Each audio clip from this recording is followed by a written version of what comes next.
আমি মনে করি এটি একটি চমৎকার সংজ্ঞা। আল্লাহর বান্দা হতে হলে, আল্লাহর গোলাম হতে হলে আপনাকে 5টি শর্ত পূরণ করতে হবে আল্লাহর দাসত্ব কবুল করতে।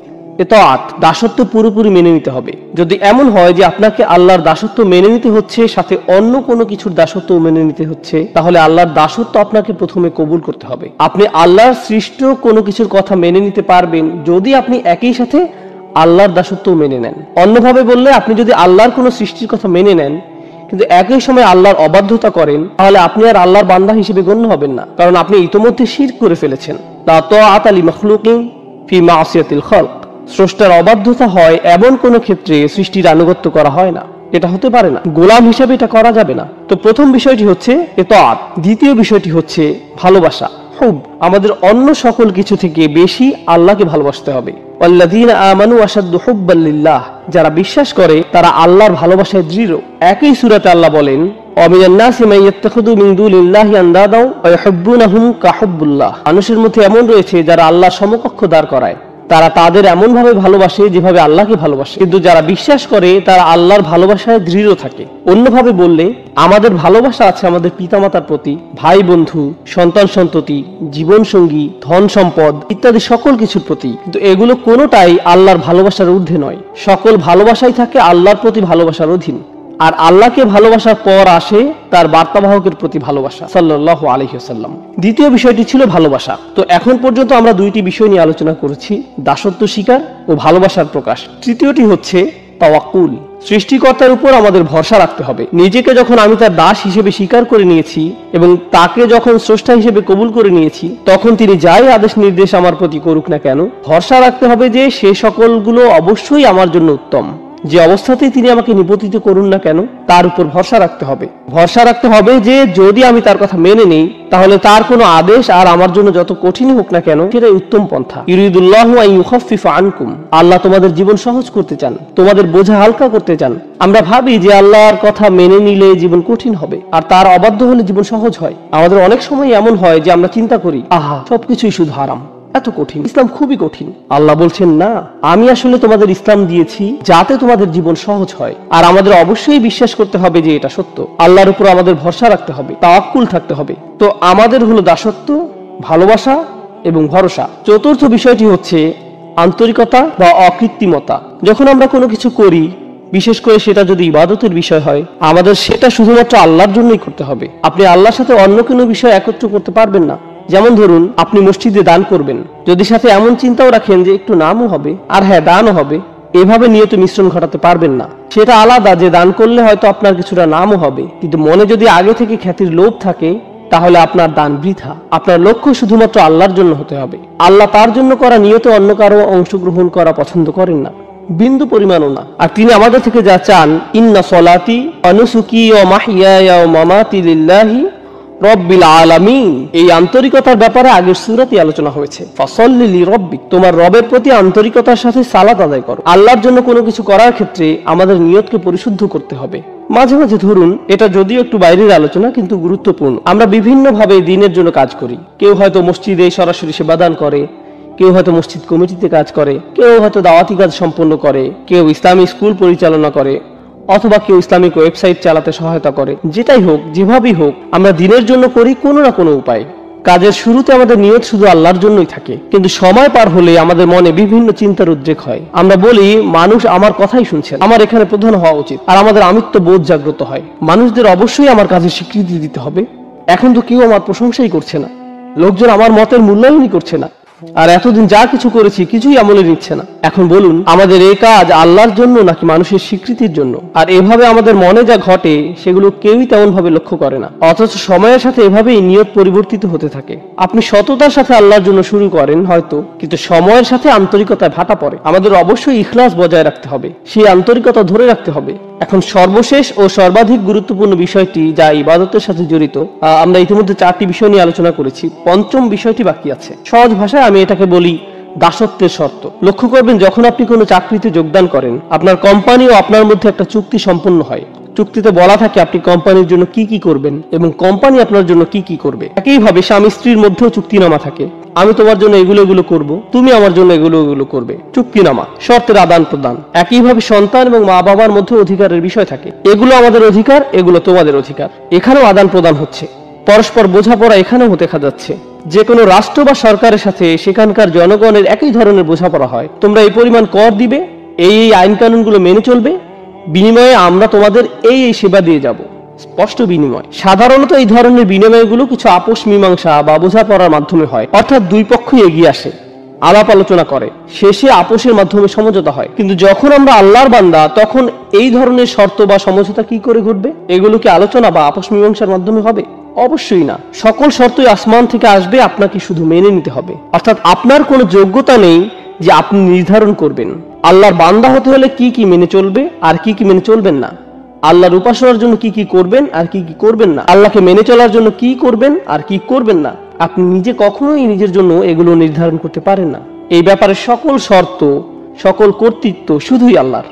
আর শুধুমাত্র এভাবেই আপনি আল্লাহর বান্দা হতে পারেন যে এসব শর্তে, এই চুক্তিতে আপনার সামান্যতম অংশও নেই। সকল শর্তই আল্লাহর, কর্তৃত্ব শুধুই আল্লাহর। এবার আসুন, কাফিররাও আল্লাহকে ডাকে, তারাও তাওয়াফ করে, সিজদাও করে, আল্লাহর নাম তারাও ভালোভাবেই স্মরণ করে, প্রায় সবকিছুই করে। কিন্তু সেই শর্তগুলো, সেই চুক্তিনামা, তারা যেটাকে আল্লাহর দাসত্ব বলে, যেটাকে তারা আল্লাহতে বিশ্বাস বলে, সেই বিশ্বাস, দাসত্বের চুক্তিনামা তারা নিজেরাই বানিয়ে নেয়। কিন্তু আল্লাহ বলছেন, তোমরা যদি নিজেদের মন মতো এই শর্তসমূহ বানিয়ে নাও, সেটা গ্রহণযোগ্য না। এগুলো শুধু তখনই গ্রহণ করা হবে যদি তা কেবল আমার পক্ষ থেকেই আসে। আর সেই শর্তসমূহ যা তার থেকে আসে, সেগুলো মূলত তাই যা নবী রাসূলগণ নিয়ে আসেন। তাই এসব শর্তাবলী, এগুলো খুবই গুরুত্বপূর্ণ।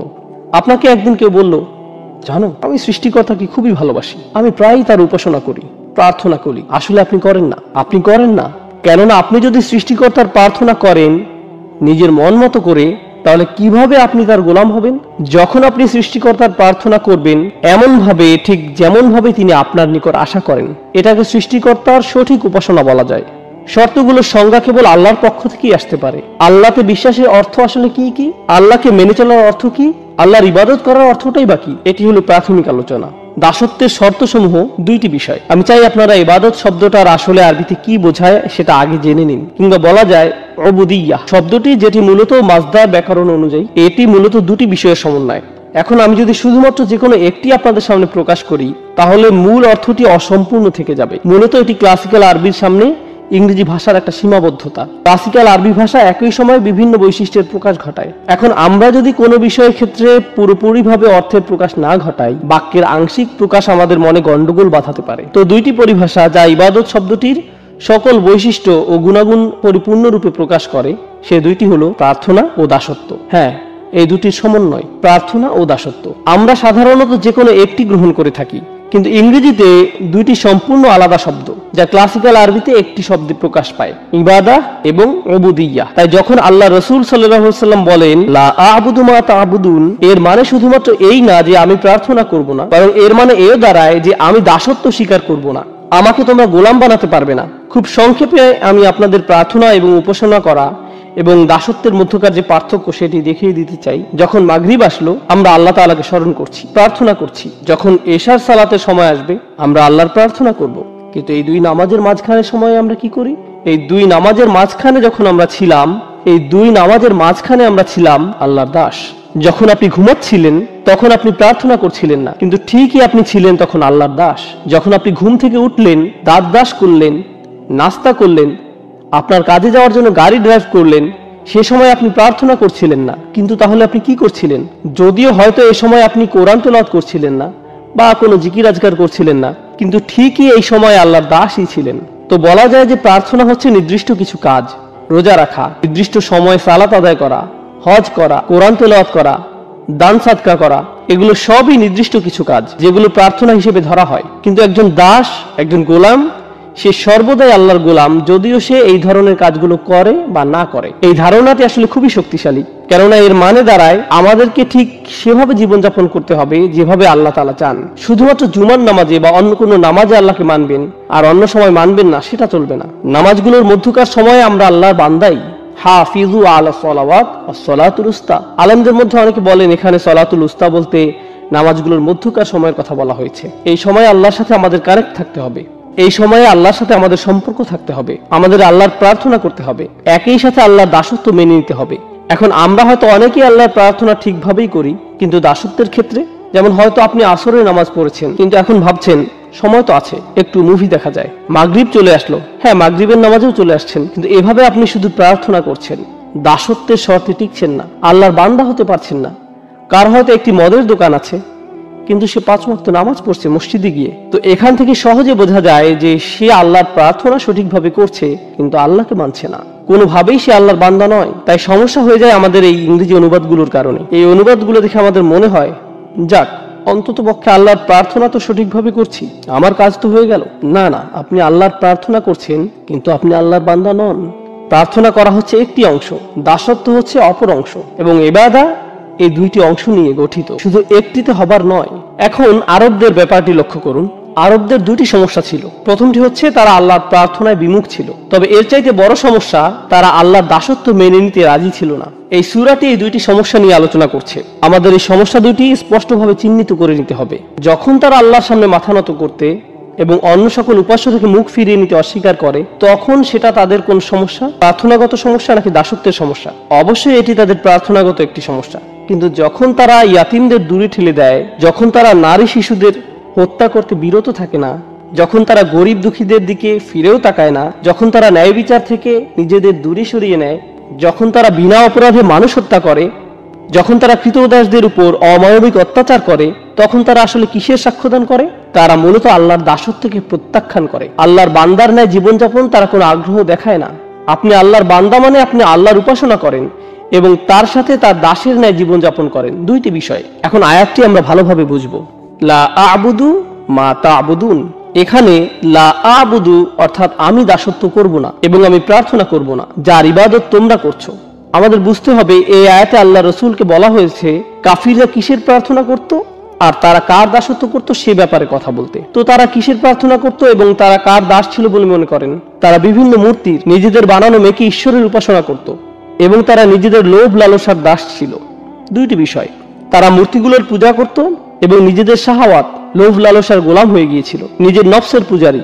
আল্লাহ রসুল তাদেরকে বলছেন, আমি তোমাদের এসব মূর্তি প্রার্থনাকে প্রত্যাখ্যান করি এবং নিজের নফসের দাসত্বকেও অগ্রাহ্য করি। এই দুইটা বিষয়কেই আমি প্রত্যাখ্যান করলাম, আমি কখনো এগুলো মেনে নিব না। এই কাফিরদের চিন্তা ছিল অনেক দিন ধরে এই ঝামেলা চলছে, প্রায় 1 দশক হয়ে যাচ্ছে, আর তো ভালো লাগছে না ব্যাপারটা, কিছু একটা করা উচিত। মক্কার পরিবেশও কেমন থমথমে, মুসলিম আর কাফিরদের মধ্যে এই মারামারি কাটাকাটি আর সহ্য করা যায় না, চলো কিছুটা ছাড় দিয়ে দেখি। তাদের চিন্তা ছিল যে সমাজে এখন কিছুটা শান্তি ঐক্যের প্রয়োজন, এতে করে মক্কার পরিবেশ কিছুটা শিথিল হবে, আমাদের ভবিষ্যতের জন্য ভালো হবে। লা আ'বুদু, বেশিরভাগ ব্যাকরণবিদের মত অনুযায়ী এই আয়াতে মুদারিতে লা শব্দটির কারণে বর্তমানের চাইতে ভবিষ্যতের কথা এখানে অধিক বোঝানো হয়েছে। অর্থাৎ রাসূলুল্লাহ বলছেন, তোমরা আশা করে কোনো লাভ নেই, আমি কখনোই তোমাদের আশা অনুযায়ী কাজ করব না।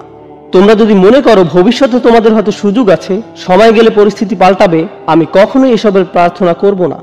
এবং তোমরা যা কিছুর উপাসনা করছো এবং দাসত্ব মেনে নিয়েছো, সেসবের দাসত্ব আমি কখনোই কবুল করব না, এমন কখনোই হবে না। তোমাদের মাথা থেকে এই চিন্তা দূর করে ফেলতে পারো। চলুন আমরা পরের আয়াতে যাই। ওয়ালা আনতুম আবিদুনা মা আ'বুদ, আর হ্যাঁ, তোমরা কখনোই প্রার্থনাকারী তো ছিলে না, না তোমরা কখনো দাসত্ব স্বীকার করেছিলে। এখন আবিদুন শব্দটা একটা ইসম, অর্থাৎ এটি একটা বিশেষ্য। তার মানে এখানে বোঝানো হচ্ছে তোমরা অতীতে কখনোই এবং বর্তমানেও না, আর ভবিষ্যতেও তোমরা কখনো কোনোভাবেই আমি যে সৃষ্টিকর্তার উপাসনা করি তার উপাসনা করবে, বা যে সৃষ্টিকর্তার দাসত্ব আমি করি তার দাসত্ব মেনে নিবে। এটা অতীতে আগে কখনোই হয়নি এবং ভবিষ্যতেও কখনো হওয়ার কোনো সুযোগ নেই। তার মানে বোঝা যাচ্ছে যে এটা শতভাগ নিশ্চিত তারা চিরন্তনভাবে এই কুফরির উপর বিদ্যমান। এখন আপনারা যদি এই আয়াতটি ভালোভাবে বুঝে নিতে চান, কেন আল্লাহ বললেন যে তারা তাদের কুফরির উপরই বিদ্যমান থাকবে, কেন তারা কখনোই মানবে না? কুরাইশদের এই নির্দিষ্ট কিছু নেতাদের কেন আল্লাহ এভাবে অভিশপ্ত করলেন, সেটার উত্তরটি কোরআনের অন্য এক স্থানে আমরা পাই। আল্লাহ বলেন, আম আবরামু আমরান ফাইন্না মুবরিমুন। খুবই গুরুত্বপূর্ণ একটি আয়াত। এই আয়াতটি বোঝার জন্য আপনাদের খুবই গুরুত্বপূর্ণ একটা শব্দ সম্পর্কে ধারণা নিতে হবে। আরবি শব্দটি হচ্ছে ইব্রাম। ইব্রাম এই শব্দের অর্থ হয় কোন স্থাপনার জন্য দড়ি বাঁধা। আপনারা নিশ্চয়ই জানেন আগেরকার দিনে আমাদের কাছে সিমেন্ট ছিল না, সিমেন্ট বলতে কিছুই ছিল না। তো এখন আপনার কাছে 2 টুকরো কাঠ আছে, আপনি সেগুলো কিভাবে জোড়া লাগাবেন? বেঁধে নেওয়া ছাড়া আর কোনো উপায় নেই। আপনি কোনো দুর্বল বা পাতলা কোনো দড়ি অবশ্যই নেবেন না, আপনি দ্বিগুণ মোটা করে একটি দড়ি নিতে হবে, সেটা ঘুরিয়ে পেঁচিয়ে শক্ত করে নিতে হবে, আর সেটা কেবল একবার বাঁধলেই হবে না, একের অধিক গিঁট দিতে হবে। অর্থাৎ প্রক্রিয়াটি প্রত্যেক ধাপেই দ্বিগুণ, দ্বিগুণ, ত্রিগুণ এভাবে করে করে পদক্ষেপ নেওয়া হচ্ছে, যাতে নিশ্চিত থাকা যায় যে দড়িটি কখনোই ছিঁড়বে না। আর আল্লাহ তাআলা এখানে এই শব্দটি ব্যবহার করছেন কাফেররা তাদের কুফরের উপর স্থির থাকতে ঠিক কতটা প্রতিজ্ঞাবদ্ধ সেটা বোঝাতে। আবরামু আমরন, তারা কি তাদের এই সিদ্ধান্তের ক্ষেত্রে দড়িতে গিঁট লাগার ন্যায় প্রতিজ্ঞাবদ্ধ হয়ে গিয়েছে? তারা কি তাদের সিদ্ধান্তে এতটাই দৃঢ় যে তারা কখনোই আর ফেরত আসতে চায় না? কেননা আপনি যদি একবার এই দড়িতে গিঁট লাগিয়ে দেন, তার মানে বোঝা যাচ্ছে যে আপনার ইচ্ছা আর কখনো ফেরত না আসা। বিষয়টা জুতার ফিতার ন্যায় সহজ নয় যে কিছুক্ষণ পর আপনি আবার খুলে ফেলবেন। আল্লাহ বলছেন তারা এতটাই নিশ্চিত যে তাদের কুফরির এই সিদ্ধান্তে তারা আর কখনোই ফেরত আসতে চায় না। বিষয়টি কেমন? যদি এমনই হয় ফা ইন্না মুবরিমুন, তাহলে আমরাও আমাদের দড়ি বেঁধে দিচ্ছি। যদি তারা এতটাই নিশ্চিত থাকে, তাহলে আমরাও নিশ্চিত যে আমরা তাদেরকে কুফরির উপরই প্রতিষ্ঠিত রাখবো। আর দেখুন, আল্লাহ যখন তাদের দড়ির কথা উল্লেখ করছেন তখন ফিল বা ক্রিয়া ব্যবহার করছেন। আবরামু ফাইল মাদি বা অতীতকালের ক্রিয়া। কিন্তু আল্লাহ যখন নিজের দড়ির কথা বলছেন তখন তিনি বিশেষ্যর ব্যবহার করছেন। আপনারা জানেন এমন ক্ষেত্রে ক্রিয়া এবং বিশেষ্যের মধ্যে তফাৎ কেমন হয়? ক্রিয়া ক্ষণস্থায়ী কিন্তু বিশেষ্য চিরস্থায়ী। অর্থাৎ তারা আজ যতই নিশ্চিত থাকুক যে তারা সেই দড়ির গিঁট খুলবেই না এবং ঈমান আনবে না, বিচার দিবসে যখন তারা নিজেদের কর্মফলের সম্মুখীন হবে, আপনারা জানেন কি হবে, তাই না? রুবামা ইয়াউদ্দুল্লাযীনা কাফারু লাউ কানু মুসলিমিন, হয়তো অবিশ্বাসীরা চাইবে সেদিন মুসলিম হতে, তারা চাইবে তাদের সেই গিঁট, সেই দড়ি যাতে কোনো মতে একটু খোলা হয়, কিন্তু অনেক দেরি হয়ে গেছে, অনেক সময় চলে গিয়েছে। তাই আল্লাহ বলছেন ফা ইন্না মুবরিমুন, আমার বাঁধন তো চিরদিনের জন্য। বিশেষের ব্যবহার হয়েছে এখানে, অর্থাৎ সমাপ্তি ঘটে গেছে, শেষ। আর কাফিরদের ক্ষেত্রে বলা হচ্ছিল সংশয় আকারে, তারা কি আসলেই এভাবে দড়িতে গিঁট লাগাতে যাচ্ছে? সত্য কি? কিন্তু এখানে কোনো সংশয় নেই, এটাই সত্য। আল্লাহ বলছেন আল কাফিরুন, তাহলেই এটাই হবে। অন্যভাবে বললে তারা তাদের সিদ্ধান্ত স্থির করে ফেলেছিল, তাই আল্লাহ তাআলাও তার সিদ্ধান্ত নিয়ে নিয়েছেন। অবাক হওয়ার কিছু নেই। তোমরা কখনোই সেই সত্তার প্রার্থনা করনি যার প্রার্থনা আমি করেছি। মনে করো না যে আমার নবুয়তের পূর্বে তোমাদের আর আমার বিশ্বাস একই ছিল। না না না, কখনোই না। ওয়ালা আনতুম আবিদুন, তোমরা কখনোই করনি, কখনোই সঠিকভাবে প্রার্থনা করনি, আগেও কখনো করনি, ভবিষ্যতেও কখনো করবে না। যার দাসত্ব আমি এখন করছি তোমরা তা মেনে নিবে না। আবুদ, এই শব্দটি রাসূলের জন্য বর্তমানকালে ব্যবহৃত হয়েছে। খুবই চমৎকার প্রয়োগ। এই শব্দটি বর্তমানকালে ব্যবহৃত হলে কি বোঝায় জানেন? তিনি তার অতীত বোঝাননি, তিনি শুধুমাত্র তার ভবিষ্যৎ নিয়ে বলেছেন। আর এটি খুবই চমৎকার কেন জানেন? কারণ তিনি কখনোই শিরক করেননি। রাসূলুল্লাহ সাল্লাল্লাহু আলাইহি ওয়াসাল্লাম কখনোই শিরক করেননি, সেটা আমরা জানি। কিন্তু সত্যিকার অর্থেই তিনি আল্লাহর বান্দা তখন হলেন যখন আল্লাহর পক্ষ থেকে তার নিকট ওহী আসা শুরু হলো। তিনি সত্য খুঁজে ফিরছিলেন, সর্বক্ষণ চিন্তায় পেরেশানিতে মগ্ন ছিলেন। ওয়াজাদাকা দাল্লান ফাহাদা, আমরা তোমাকে অন্বেষণ করতে দেখেছি এবং পথ প্রদর্শন করেছি। কিসের পথ দেখানোর কথা বলা হচ্ছে? দাসত্ব কবুলের পথ। হেদায়েত ও দাসত্ব একই পথের পথিক। ইয়াকা না'বুদু ওয়া ইয়াকা নাস্তাঈন, তারপরেই কি আসছে? ইহদিনা, অর্থাৎ হেদায়েত। তো রাসূল সাল্লাল্লাহু আলাইহি সাল্লাম বলছেন, এখন আমি সত্যিকার অর্থে দাসত্ব খুঁজে পেয়েছি। তবে তার মানে এই না যে তোমরা মনে করবে পূর্বে আমি তোমাদের ধর্মবিশ্বাসেই ছিলাম। না না, সেটা কখনোই ঘটেনি। তাই তোমাদের এ ব্যাপারে বিভ্রান্ত হওয়া উচিত নয়। আর এখানে খুবই শক্তিশালী শিক্ষা যেটা পাওয়া যায় সেটা হচ্ছে, যদি তোমরা জানো যে আমি কখনোই তোমাদের বিশ্বাস গ্রহণ করব না এবং আমিও জানি যে তোমরা আমার বিশ্বাস কখনো গ্রহণ করবে না, তার মানে এখান থেকে সহজেই বোঝা যায় যে আমাদের রাস্তা ভিন্ন। তাই বলা যায় এই দুইটি আয়াত এখানে ভবিষ্যৎ নিয়ে আলোচনা করছে। হ্যাঁ, অতীতের তুলনায় এখানে ভবিষ্যতের দিকে ফোকাস করা হচ্ছে। আমি কোনো কিছু ছাড় দিব না এবং তোমরাও কোনো কিছুতেই ছাড় দিবে না বলে মনে হচ্ছে। আল্লাহর উপাসনা তোমরা করবে না এবং তার দাসত্ব তোমরা মানবে না। ওয়ালা আনা আবিদুম মা আবাদতুম। এখন আমরা অতীতে ফিরে যাচ্ছি। আগের দুটি আয়াত ছিল ভবিষ্যতের জন্য, এখনকার দুটি আয়াত অতীতের জন্য। ওয়ালা আনা আবিদুন, আমি কোনো প্রার্থনাকারী নই, অর্থাৎ আমি কখনোই দাসত্ব স্বীকার করিনি। মা আবাদতুম, যার উপাসনা তোমরা করছো। ভেবো না যে তোমাদের প্রভুই আমার প্রভু, আর এভাবে ভেবো না যে আমার প্রভু তোমাদের প্রভু। এমনকি আমি পূর্বেও যে প্রভুর প্রার্থনা করতাম সেটাও তোমাদের প্রভু ছিল না। ওহী লাভের পূর্বেও আমি তোমাদের প্রভুর প্রার্থনা করিনি। সে সময় যেসব বিষয়ের মূল্য ছিল না আমার কাছে, তোমরা আশা করছো যে এখন নবুয়তের পরে, ওহী আগমনের পর আমি সেই বিষয়টির মূল্যায়ন করব। তোমরা চাও যে এখন আমি কিছুটা ছাড় দেই। অতীতেও যেখানে আমি কখনো শিরক করিনি সেখানে এখন ওহী আসার পর এটা তো অসম্ভব। তো এখানে কোনো সুযোগ নেই যে আমি কিছুটা ছাড় দেই। ওয়ালা আনা আবিদুম মা আবাদতুম, যেটার উপাসনা তোমরা করছো সেটা তো আমি প্রথম থেকেই করিনি, এখন এটিকে অতীতের সাথে মিলিয়ে নিন। ওয়ালা আনতুম আবিদুনা মা আবুদ। এখন এখানে কিছু বিষয় আমাদেরকে স্পষ্ট করে নিতে হবে। পূর্বে রিপিটিশনের কথা আমরা বলেছিলাম। প্রথম ওয়ালা আনতুম আবিদুনা মা আবুদ ছিল ভবিষ্যতের জন্য, কিন্তু দ্বিতীয়বার যখন বলা হলো এটি অতীতের জন্য।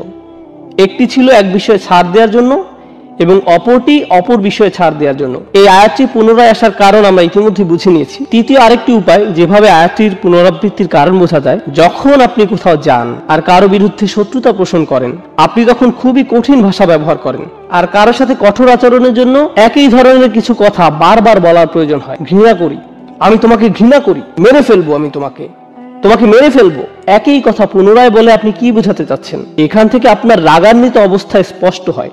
এখান থেকে বোঝা যায়, শুনেছো আমার কথা, বুঝেছো, আমি কোথাও যাচ্ছি না, আজ শেষ করেই ছাড়বো। এভাবে পুনঃ পুনঃ বলা এটি রাসূলের বলার ভঙ্গি। আল্লাহ রাসূলকে শিখিয়ে দিচ্ছেন যে তাদের বুঝে দাও, ভালোভাবে আলোচনা করে নাও, তারা সঠিক অর্থে যেন বুঝে নেয়। যদি তারা প্রথমবার না বুঝে তাদেরকে আবার বলো। এটি মূলত খুবই কঠিন ভাবে বলার একটি মাধ্যম। ওয়ালা আনতুম আবিদুনা মা আবুদ। এখন এখানে মা শব্দটি খুবই গুরুত্বপূর্ণ।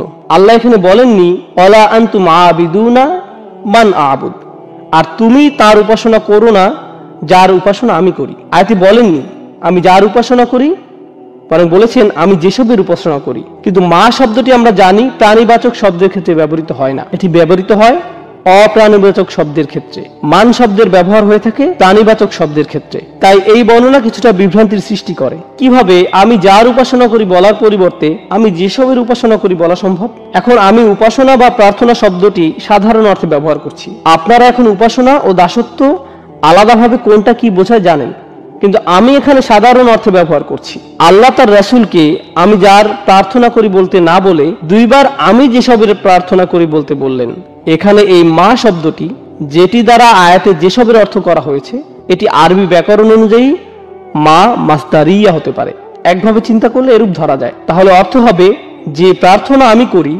মা আবুদের অর্থ হয় ইবাদাতি আবুদু, অর্থাৎ আমি যেমন প্রার্থনা করি তেমন তোমরা কখনোই করবে না। মা শব্দটি দ্বারা এক হিসাবে এমনটাই বোঝাচ্ছে, যে ধরনের যে প্রকৃতির উপাসনা আমি সৃষ্টিকর্তার করি তোমরা তা কখনোই করবে না। সৃষ্টিকর্তার একজন দাস হওয়া, প্রার্থনাকারী হওয়া, এটি আমার নিকট যে অর্থ বহন করে তা তোমাদের নিকট কখনোই একই অর্থ বহন করে না। তোমাদের আর আমার চিন্তাভাবনা সম্পূর্ণ ভিন্ন। মা শব্দটির এটি একটি ব্যাখ্যা।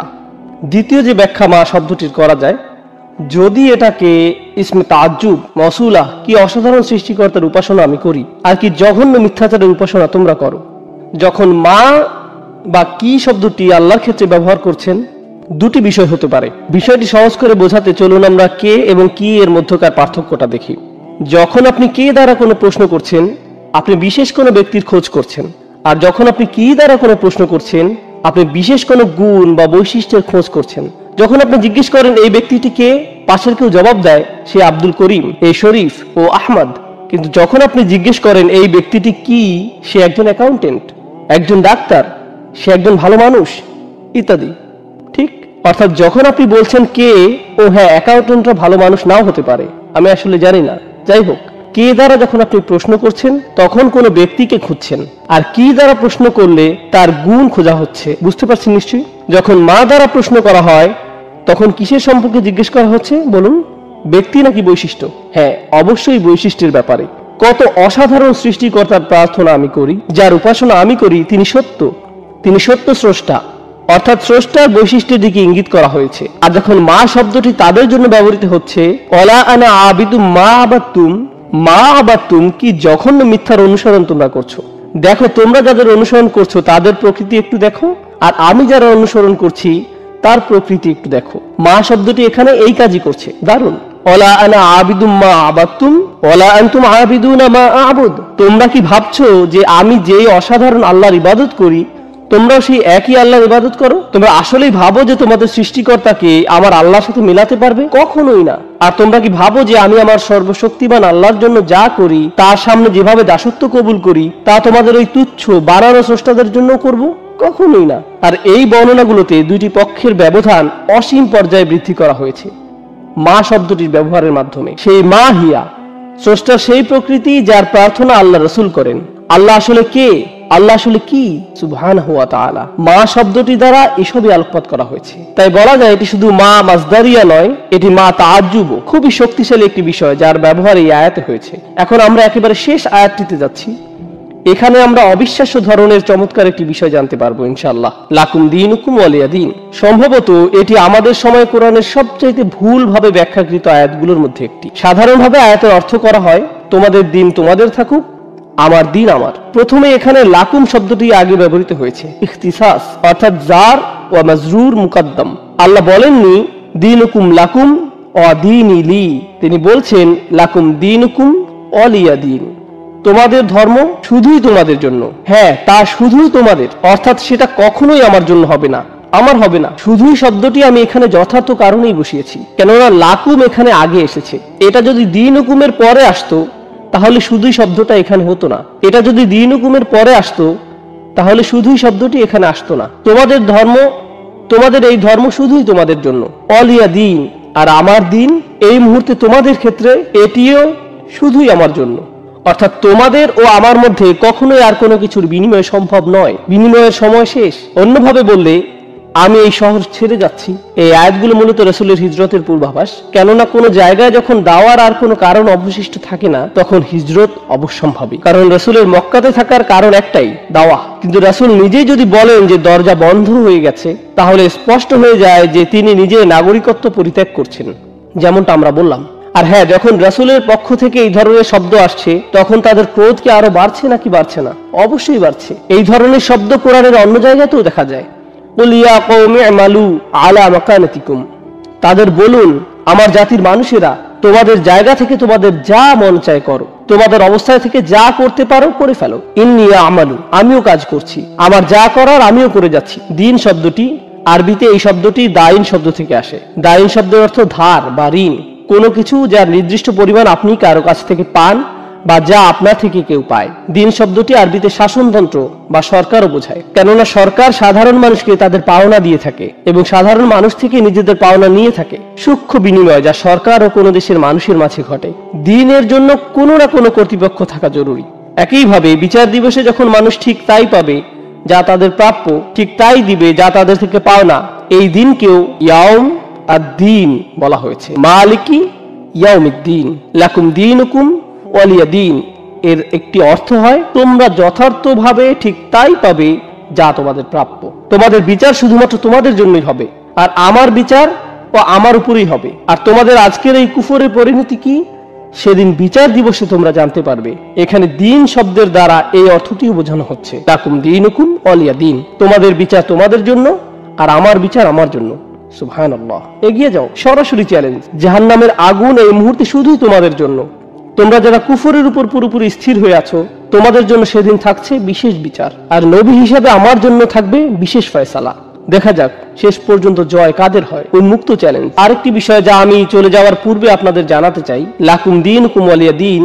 অনেকেই এই আয়াতটির ভুল ব্যাখ্যা করেছেন এভাবে যে রাসূলুল্লাহ সাল্লাল্লাহু আলাইহি সাল্লামের কিছু যায় আসে না যদি তারা শিরক করে, তোমরা তোমাদের মতো থাকো, আমরা আমাদের মতো থাকি। এটি আসলে আয়াতের একটি ভুল ব্যাখ্যা এবং ভুল বুঝ। জি হ্যাঁ, একেবারে ভুল অর্থ করে নেয়া। এই আয়াতটি কখন নাজিল হয়েছিল? প্রায় 1 দশক দাওয়াত দেওয়ার পরে এই আয়াতটি নাজিল হয়। এরপর তাদেরকে বলা হলো তোমাদের যা করার তোমরা করতে থাকো আর আমি আমার কাজ করতে থাকবো। আর এখন আমরা আর শব্দ দ্বারা সংঘর্ষে যাব না, এখন সংঘর্ষ হবে তরবারি দ্বারা। অর্থাৎ অন্যভাবে বললে এই আয়াতটি সেসব লড়াই বা যুদ্ধের পূর্বাভাস যেগুলো সামনের দিনগুলোতে আসছে। এই লাকুম দীনুকুম ওয়ালিয়া দীন আয়াতে বলতে পারেন কেন আয়াতের শব্দগুলোতে সংঘর্ষের পূর্বাভাস পাওয়া যায়? কারণ এই মুশরিকরা তাদের মূর্তিগুলোকে কোথায় রাখছে? তারা এগুলোকে রাখছে বাইতুল হারামে। আর রাসূলুল্লাহ সাল্লাল্লাহু আলাইহি সাল্লামের মূল কাজ কি? আমরা ইতিমধ্যেই উত্তরাধিকার সূত্রে পাওয়া রাসূলের দায়িত্ব নিয়ে কথা বলেছি। তার মূল দায়িত্ব কি? ইব্রাহিম আলাইহিস সালামের ধর্মকে পরিশুদ্ধ করা। আর তিনি সেটা কিভাবে করতে পারেন? যে উদ্দেশ্যে আল্লাহর এই ঘর নির্মিত হয়েছিল সেই উদ্দেশ্যে এটির পুনর্গঠনের মাধ্যমে। কিন্তু ততক্ষণ তিনি এটি করতে পারছেন না যতক্ষণ মুশরিকদের প্রতিমাগুলো এই ঘরে মজুদ রয়েছে। তাই আল্লাহর দ্বীন এখানে পূর্ণতা পেতে হলে তাদের দ্বীনকে সরতে হবে। তোমরা তোমাদের দ্বীনের অনুসরণ করতে থাকো, আমি আমার দ্বীনের অনুসরণ করতে থাকি, এবং শেষ পর্যন্ত দেখা যাবে জিত কার হয়।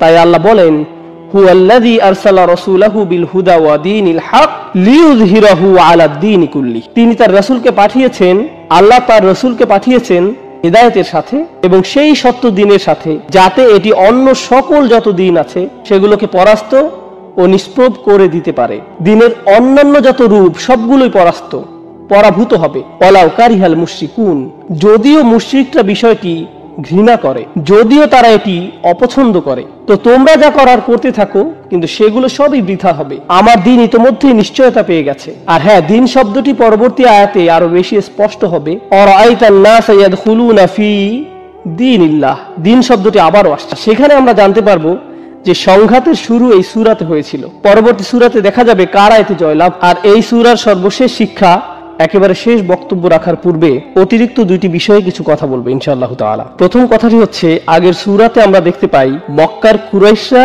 রাসূলুল্লাহ সাল্লাল্লাহু আলাইহি সাল্লাম ও তার পরিবারের উপর একটি ব্যক্তিগত আক্রমণ করে। বাতারা মুহাম্মদ, এই শব্দটির দ্বারা তারা আক্রমণ শুরু করে। মাআযাল্লাহ, এর দ্বারা তারা বোঝায় যে রাসূলের বংশের শিকড় কেটে গেছে এবং বেশি দিন আর স্থায়ী হবে না। গত সপ্তাহে এই বিষয়ে আমরা বিস্তারিত আলোচনা করেছি, আপনারা চাইলে মনে করে নিতে পারেন। এই আক্রমণের জবাবে আল্লাহ সুবহানাহু ওয়া তাআলা রাসূলের সকল অনুসারীদের বললেন না যে তোমরা সবাই বলো, কারণ রাসূল যখন কুরাইশদের প্রতিমাগুলো থেকে নিজেকে দূরে সরিয়ে নেবেন, স্বাভাবিক যে তার অনুসারীরাও সেটাই করবেন। কিন্তু আল্লাহ তাআলা তাদের কিছুই বলতে বলেননি। তিনি বলেননি কুলু ইয়া আইয়ুহাল কাফিরুন, তোমরা সবাই বলো আইয়ুহাল কাফিরুন। এভাবে বলার জন্য আল্লাহ সুবহানাহু ওয়া তাআলার পক্ষ থেকে তাগিদ আসেনি, বরং আল্লাহ শুধুই রাসূলকে বলতে বলেছেন কুল ইয়া আইয়ুহাল কাফিরুন, শুধু তুমি বলো, তাদের একাই বলো। এর কারণ হচ্ছে, যেহেতু কুরাইশরা ভেবেছে যে রাসূলের পরিবার আর বাড়বে না, তিনি একা যথেষ্ট নন, একা তিনি কিছুই করতে পারবেন না। আল্লাহ আযজা ওয়া জাল্লা স্পষ্ট করে ঘোষণা দিলেন যে রাসূল একাই তাদের জন্য যথেষ্ট। রাসূল সাল্লাল্লাহু আলাইহি সাল্লামের আর কাউকেই প্রয়োজন নেই।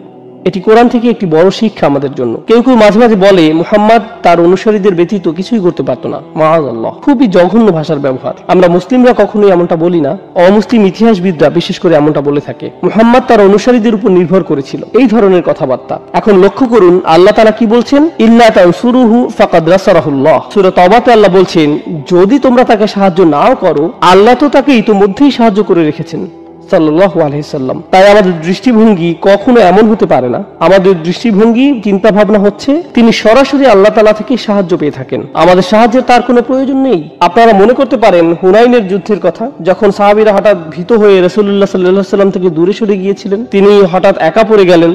চারপাশে তাকে শত্রুরা ঘিরে রেখেছিল। শত্রুপক্ষের তীরন্দাজরা পাহাড়ের উপর থেকে প্রায় তাকে নিশানায় পরিণত করে ফেলেছিল। তিনি বলতে লাগলেন, আনা রাসূলুল্লাহ লা কাযিব, আনা ইবনে আব্দুল মুত্তালিব, আমি আল্লাহর প্রেরিত রাসূল, যা মিথ্যা নয়, আমি আব্দুল মুত্তালিবের নাতি। তিনি একাই সেখানে অবিচল দাঁড়িয়ে থাকলেন, বিন্দুমাত্র পিছপা হননি, অথচ তার সাথে কেউ ছিল না। এটাই হচ্ছে হিম্মত, যা আল্লাহ সুবহানাহু ওয়া তাআলা তার রাসূলকে দিয়ে পাঠিয়েছেন এই দুনিয়াতে সাল্লাল্লাহু আলাইহি সাল্লাম। এটা হচ্ছে প্রথম বিষয় যা আমি বলতে যাচ্ছিলাম।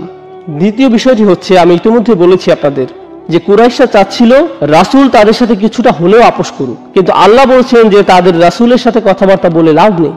রাসূল তো শুধু আমার নেয়া সিদ্ধান্ত তাদের জানাচ্ছে, এগুলো সবই আমার আদেশ। তাই সূরাটি শুধু ইয়া আইয়ুহাল কাফিরুন না বলে কুল শব্দ দিয়ে শুরু হচ্ছে, অর্থাৎ রাসূল সরাসরি তোমাদের বলছে না, বরং আমার আদেশে রাসূল তোমাদের বলছে। তাই রাসূলের সাথে আপোষ করে তাদের কোনো লাভ হবে না। এখন এই সূরার শেষে লাকুম দীনুকুম ওয়ালিয়া দীন, দিন শব্দের শেষে যে নুনটি রয়েছে, এটি আসলে দ্বীনি হওয়ার কথা। তোমাদের নিকট তোমাদের দিন থাকুক আর আমার নিকট আমার দিন।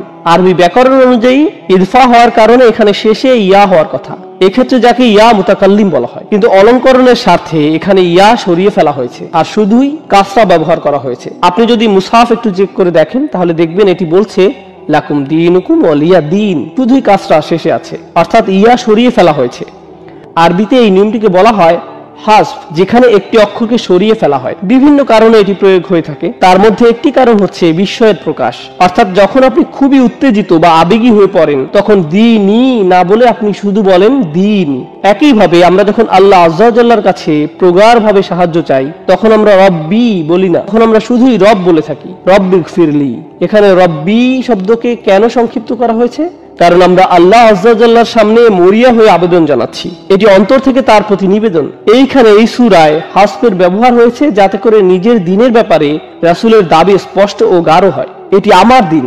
আরেকটি কারণ হচ্ছে ইয়া দ্বারা এখানে স্বয়ং রাসূলুল্লাহ সাল্লাল্লাহু আলাইহি সাল্লামকে বোঝানো হতো, কিন্তু হাসফের দ্বারা এই আয়াতে রাসূলের ভূমিকাকে সংক্ষিপ্ত করা হয়েছে আর আল্লাহর ক্ষমতাকে ফোকাসে আনা হয়েছে। প্রথমেই আল্লাহর ভূমিকাকে এই সূরাতে কুল শব্দের দ্বারা বর্ধিত করা হয়েছে আর শেষে ইয়া হাসফের মাধ্যমে এমন দাঁড়ালো যে আল্লাহ রাসূলকে বলছেন সব শেষে তুমি এক্ষেত্রে নিজের কথা উল্লেখও করতে পারবে না। এসব সিদ্ধান্ত আসলে তোমার দ্বারা হচ্ছে না, এই সিদ্ধান্তের পেছনে তুমি না। সুবহানাল্লাহ, খুবই চমৎকার, প্রবল ও কার্যকর উপসংহার এই সূরার। আর এখন আমি আপনাদের তৃতীয় এবং সবচেয়ে গুরুত্বপূর্ণ বিষয়, যেটি উল্লেখের মাধ্যমে এই বক্তব্য শেষ করব ইনশাআল্লাহ তাআলা।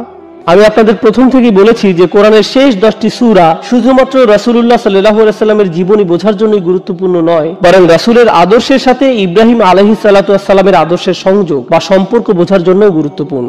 এখন শুনুন, আমি আপনাদের কোরআনের অন্য একটি জায়গায় নিয়ে যাচ্ছি। একটি বিশাল আয়াত থেকে আমি কেবল গুটি কয়েক শব্দ অনুবাদ করব। কদ কানাত লাকুম উসওয়াতুন হাসানাতুন ফি ইব্রাহিম, তোমাদের জন্য ইতিমধ্যেই ইব্রাহিমের জীবনীতে চমৎকার আদর্শ রয়েছে। ওয়াল্লাযীনা মাআহু, এবং তাদের মধ্যে যারা তার সাথে রয়েছে। ইয ক্বালু লিকওমিহি, যখন তারা তাদের জাতিকে বলল ইন্না বুরাউ মিনকুম ওয়া মিম্মা তা'বুদুনা মিন দুনিল্লাহ, আমরা পুরোপুরি ভাবে তোমাদের সাথে সম্পর্ক ছিন্ন করলাম। এতে কোনো সন্দেহ নেই। শব্দগুলো মনোযোগ দিয়ে শুনুন। তারা বলল আমরা তোমাদের সাথে সকল সম্পর্ক ছিন্ন করছি এবং আল্লাহকে বাদ দিয়ে তোমরা যাদের যাদের উপাসনা করো সেগুলো যাই হোক না কেন প্রত্যেকের সাথে আমরা সম্পর্ক ছিন্ন করছি। আমরা তোমাদের সাথে এবং তোমরা যাদের উপাসনা করো তাদের সাথে সম্পর্ক ছিন্ন করলাম। শব্দগুলো কি পরিচিত শোনাচ্ছে? সুবহানাল্লাহ। আর তিনি বলে গেলেন কাফারনা বিকুম, আমরা তোমাদের প্রত্যাখ্যান করলাম। অন্যভাবে বললে আমরা তোমাদের বিশ্বাসকে অস্বীকার করলাম, তোমাদের ধর্মকে তাকফির করলাম। ওয়াবাদা বাইনানা ওয়া বাইনাকুমুল আদাওয়াতু ওয়াল বাগদাউ আবাদা, আর এখন আমাদের ও তোমাদের মধ্যে চিরদিনের জন্য প্রতিহিংসা ও ঘৃণার সূত্রপাত হয়ে গেল। হাত্তা তুমিনু বিল্লাহি ওয়াহদা, যতক্ষণ না তোমরা আল্লাহতে বিশ্বাস করছো যিনি এক ও অদ্বিতীয়। সুবহানাল্লাহ। আয়াতের শেষ অংশে ইব্রাহিম তার পিতার জন্য দোয়া করছেন আলাইহিস সালাম, যার মধ্য দিয়ে আয়াতটি শেষ হয়। কিন্তু আয়াতটির দিকে ভালো করে লক্ষ্য করুন, এটি কি প্রায় সূরাতুল কাফিরুনের অর্থের মতোই নয়? যেভাবে রাসূলুল্লাহ কুরাইশদের সাথে মোকাবেলা করছেন, তিনি তাদের সাথে বিরোধপূর্ণ কথাবার্তার মধ্যেও ইব্রাহিম আলাইহিস সালামের আদর্শের পুনরাবৃত্তি করছেন। শুধুমাত্র ফাসাল্লি লিরাব্বিকা ওয়ানহার এর মধ্যেই নয়। সুবহানাল্লাহ, কত সুন্দরভাবে আল্লাহ তাআলা কোরআনের শিক্ষাগুলোকে সংযুক্ত করেছেন। ওয়াকাযালিকা নুফাসসিলুল আয়াহ, আর এভাবেই আমরা আয়াতগুলোকে ব্যাখ্যা করে থাকি। কত সুন্দরভাবে বিষয়গুলো যুক্ত হয়, ইতিহাস কতই না চমৎকার ভাবে মিলে যায়। আর আপনারা সাথে এই বিষয়টি বুঝতে পারবেন। একটু আগেই আমি যেটা বললাম, রাসূলুল্লাহকে একাই কথা বলতে হয়েছিল, নিজের সাথে অন্য কাউকে সম্পৃক্ত করার সুযোগ তাকে দেয়া হয়নি। অন্যদিকে ইব্রাহিম আলাইহিস সালামের অল্প কিছু অনুসারী থাকা সত্ত্বেও তাদের নিয়েই কাফিরদের সাথে কথা বলার আদেশ দেওয়া হয়েছে। বৈপরীত্যের দিকে লক্ষ্য করুন, কার অনুসারীর সংখ্যা বেশি? মুহাম্মদুর রাসূলুল্লাহ সাল্লাল্লাহু আলাইহি সাল্লাম। ইব্রাহিম আলাইহিস সালামের অনুসারীর সংখ্যা খুবই কম, আমরা ইতিহাস থেকে এটা ভালোভাবেই জানি। তার অনুসারীদের কথা খুবই কম উল্লেখ করা হয়েছে, এমনকি তাকে একাই উদ্দেশ্য করে উম্মাতান বলা হয়েছে। কিন্তু অল্প যাই তার অনুসারী ছিল তাদেরকে সঙ্গে নিয়ে তাকে তার জাতির বিরুদ্ধে দাঁড়াতে বলা হয়। কিন্তু অপরদিকে রাসূলুল্লাহ সাল্লাল্লাহু আলাইহি সাল্লামের অনুসারী অনেক বেশি থাকা সত্ত্বেও তাকে বলা হলো না না না, তুমি একাই তাদের বলো, একাই তাদের কাছে যাও, কারণ তাদের জানা দরকার তোমার ক্ষমতা কতটুকু। তাদের জানা দরকার যে তারা চাইলেই তোমার সাথে এভাবে কথা বলতে পারে না। সাল্লাল্লাহু আলাইহি সাল্লাম। আল্লাহ তাআলা আমাদের কোরআন বোঝার সঠিক সামর্থ্য দান করুন, সঠিক বুঝ দান করুন, আর রাসূলুল্লাহ সাল্লাল্লাহু আলাইহি সাল্লামের প্রতি আমাদের অন্তরে ভালোবাসা দান করুন। বারাকাল্লাহু লি ওয়া লাকুম ফিল কুরআনিল হাকীম ওয়া নাফা'নি ওয়া ইয়্যাকুম বিল আয়াতি ওয়া যিকরিল হাকীম। আসসালামু আলাইকুম ওয়া রাহমাতুল্লাহি ওয়া বারাকাতুহু।